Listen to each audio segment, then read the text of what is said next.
Across the ancient world, from the sun-drenched quarries of Egypt to the imperial squares of Rome, obelisks stand as silent giants, their towering forms defying time and gravity. These monolithic pillars, some weighing hundreds of tons and reaching over 30 meters high, have long puzzled historians and engineers alike. How did civilizations, armed with little more than bronze tools and human labor, quarry, transport, and erect these stone behemoths? Were they moved by mystical forces, as ancient myths sometimes suggest, or by ingenious engineering lost to the ages? Today, the debate endures, blending fact, folklore, and the marvel of human ingenuity. Obelisks, derived from the Greek word obeliskos, meaning small spit, emerged in ancient Egypt around 2600 BCE, during the Old Kingdom. Carved from single blocks of granite, often red Aswan granite, prized for its durability, they symbolized the sun god Ra, their gilded tips catching dawn's first light to honor his eternal cycle. The tallest surviving example, Hatshepsut's obelisk at Karnak, stands 29.5 meters and weighs 323 tons, a feat of precision cutting that demanded flawless execution.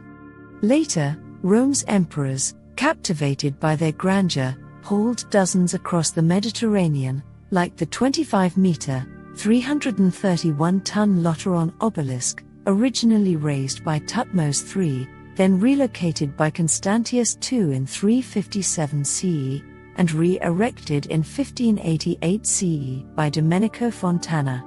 Their creation was a Herculean task. At Aswan, an unfinished obelisk, 42 meters long and 1,200 tons, lies abandoned mid-quarry, its underside still fused to bedrock, revealing ancient techniques frozen in time. Egyptian texts are sparse, but Pliny the Elder's natural history marvels at the effort, while reliefs at Deir el-Bahari depict obelisks towed on sledges under Hatshepsut's gaze. The logistics of moving these monoliths, sometimes over 700 kilometers down the Nile or across stormy seas, ignite curiosity. Was it divine intervention, as myths hint, or a testament to human brilliance?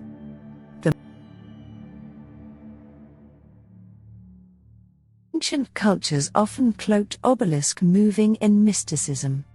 Egyptian priests invoked Ra or Thoth, god of wisdom, claiming sacred chants and offerings empowered the stone's journey.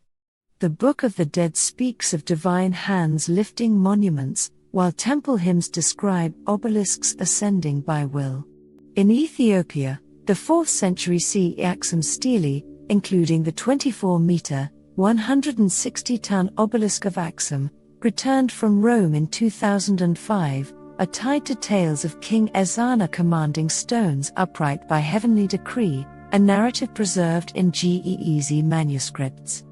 Even in Rome, Pliny speculated that obelisks held numinous power, a belief echoed by locals who saw them as talismans. Medieval Europe added its own lore. The Vatican obelisk, shipped by Caligula in 37 CE, was said to resist Fontana's 1586 relocation until a priest exorcised its pagan spirit, a ritual born of superstition, not physics.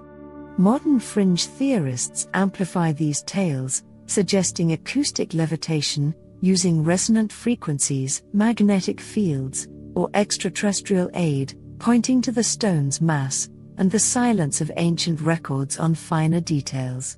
While no artifacts, sonic devices or alien tech support this, the mystery of how such feats were achieved without iron tools keeps the notion alive in popular imagination.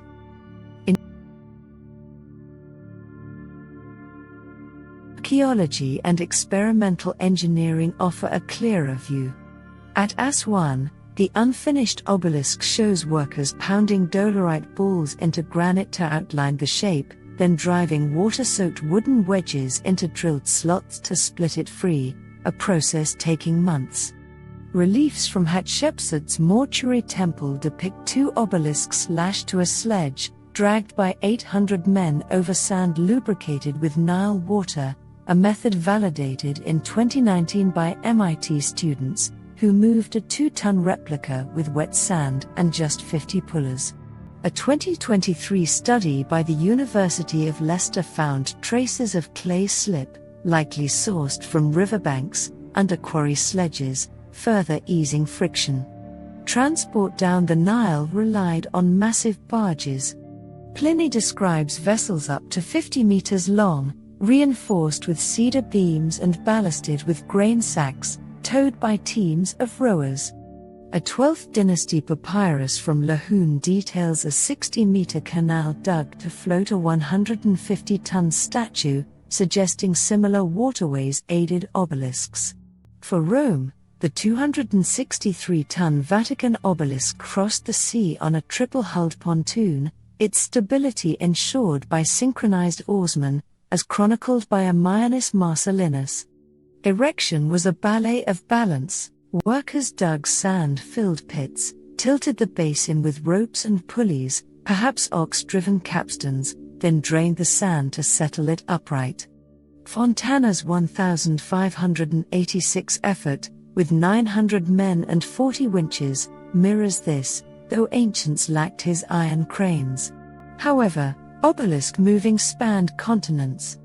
In Axum, Ethiopia, 4th century stelae were quarried from Nepheline syenite 4 kilometers away, rolled on logs over rugged hills. Scrape marks on bedrock confirm this, then raised with earthen ramps, a technique inferred from collapsed examples. In Mesoamerica, the Olmecs dragged 50-ton basalt heads 80 kilometers through swamps, floating them on rafts across rivers and laying log roads, as shown by fossilized wood under transport paths. China's Liao dynasty, 10th century CE, erected the 57-meter Yingxian pagoda using sloped ramps and windlasses, its base stabilized by tamped earth. India's Chola dynasty raised 20-meter gopurams with pulley systems, their granite sourced from Tamil Nadu quarries. Each method reflects local genius, debunking magic with practicality. Why the mystique? Egyptian records prioritize propaganda, pharaohs boasting victories over technical manuals. Tools were rudimentary. Copper chisels, hardened by hammering, acacia levers, and palm fiber ropes. Yet, Hatshepsut's obelisk, aligned within 2 centimeters of true vertical, implies sophisticated surveying, perhaps using shadow sticks or water troughs as levels. Labor was vast but organized. Quarry marks at Aswan tally worker teams, while Middle Kingdom stelae list rations for 10,000-strong crews. A 2024 analysis of Nile silt at Karnak suggests seasonal floods aided barge launches, a natural ally unnoted in texts. Modern recreations falter. A 1999 PBS NOVA experiment moved a 25-ton obelisk, but needed steel cables to raise it, unlike the rope and sand finesse of antiquity. At Axum, a 2001 attempt to re-erect a 17-ton stele required a crane, highlighting lost subtleties. Did ancients use counterweights or rhythmic hauling, as hinted by wear on pulley stones? Chemical traces at Aswan show fire-heated granite, expanding cracks for easier splitting, a trick possibly paired with night cooling. These gaps in our replication fuel the magic allure, though they likely reflect unrecorded know-how. Obelisks weren't just feats of engineering, they shaped culture. In Egypt, they marked temple entrances, their hieroglyphs praising pharaohs as Ra's heirs. In Rome, they symbolized conquest, adorning circuses and forums. Today, they inspire. The Washington Monument, 169 meters, 1884, mimics their form, though built with machinery. Recently, LIDAR scans at Aswan has revealed ancient sled tracks, while drone footage traces Nileside ramps, refining our models. Acoustic studies even test fringe claims, finding granite resonates at low frequencies. Intriguing, but far from levitation. Were obelisks moved by magic or engineering? Evidence favors the latter. A symphony of physics, manpower, and innovation, perfected over centuries. The myths, while fanciful, honor the awe these stones evoked, or we still feel. As archaeologists probe quarry scars and riverbeds, we edge closer to their secrets, yet some finesse remains elusive, a nod to ancient mastery. Either way, these obelisks stand as proof that with determination and cunning, the ancients conquered the impossible, one stone at a time.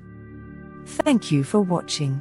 If you found this video insightful, don't forget to like, share, and subscribe for more content on ancient mysteries, spirituality, and self-development.